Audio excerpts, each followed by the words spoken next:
আজকে খুবই গুরুত্বপূর্ণ একটা শিশুদের ওষুধের রিভিউ নিয়ে চলে এলাম আপনাদের মাঝে।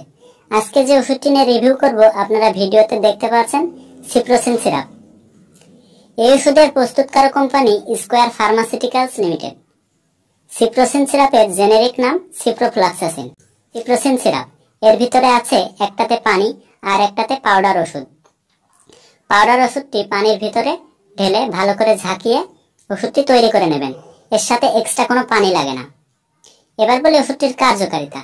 শ্বাসনালীর সংক্রমণ, টনসিল, গলা ব্যথা, নিউমোনিয়া, প্রস্রাবের সংক্রমণ, প্রস্রাবে জ্বালা পোড়া, প্রস্রাবের সাথে রক্ত আসা, এছাড়া শিশুদের ডায়রিয়া, পাতলা পায়খানা, কলেরা, রক্ত আমাশা হলেও ওষুধটি ব্যবহার করা হয়।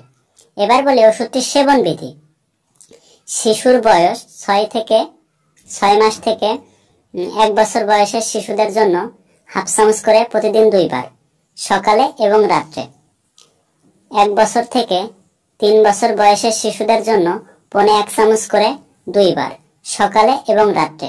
3 বছর থেকে 6 বছর বয়সের শিশুদের জন্য 1.5 চামচ করে 2 বার।